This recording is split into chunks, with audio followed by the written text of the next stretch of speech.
Guys, welcome back. Let's talk about 15-minute cities again and a letter I got from one of our commenters.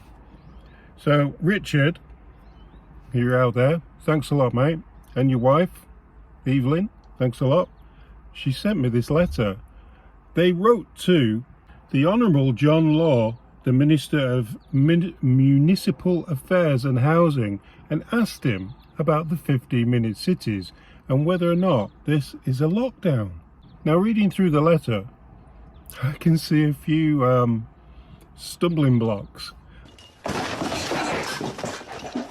Let's just start with the beginning.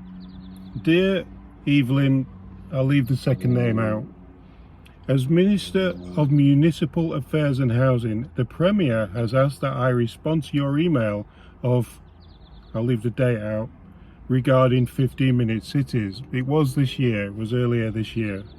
The 15-minute city is an urban planning concept whereby most essentials for daily life, work, shopping, education, healthcare and leisure will be reached by city residents within a 15-minute walk or bicycle ride. Most urban areas built prior to the proliferation of cars, such as Halifax, Pennsylvania, meet a 15-minute city concept. This planning concept is about allowing citizens the opportunity to be independent of cars, promote healthy and sustainable living, and improve overall quality of life. Now let's just go to this planning concept is about allowing citizens the opportunity to be independent of cars. If that's not lockdown, I don't know what is. Being independent of a car means you can't go anywhere.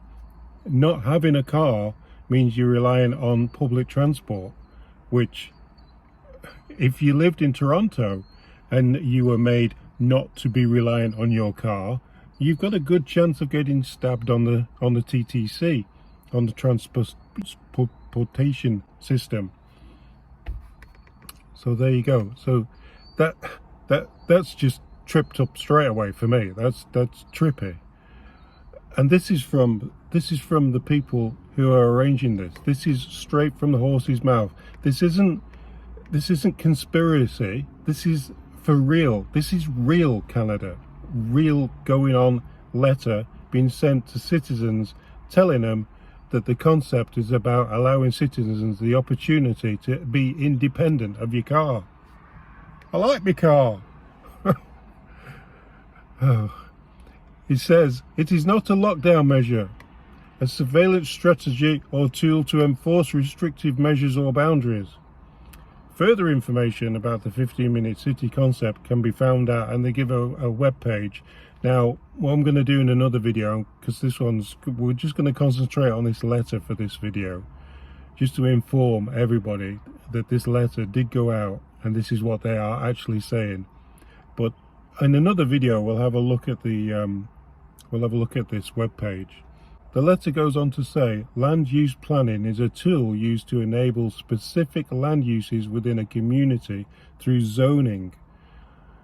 So what I was saying before about zoning is that you have different areas, and you eventually, not now, not straight away, you'll only be allowed to go from a certain area, from your area to another area in your car. You could go as many times walking in your car, possibly maybe 100 times a year.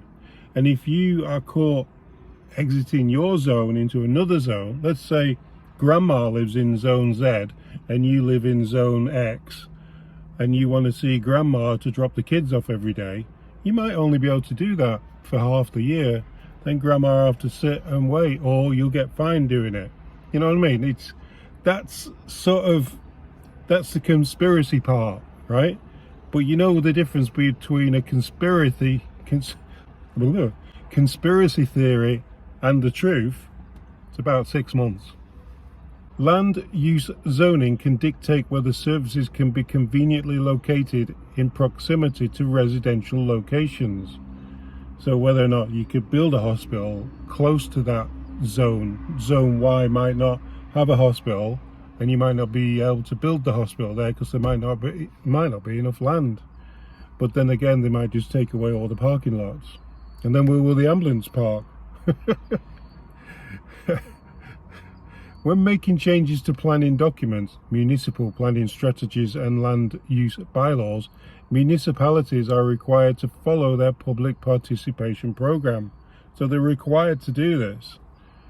Further information regarding your local municipalities' land use, zoning and public engagement procedures can be found on their website or by contacting the Municipal Planning and Development Department.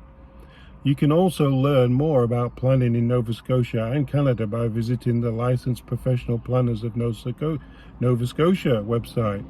There's a link there. Or, I'll put these links in the description if you want.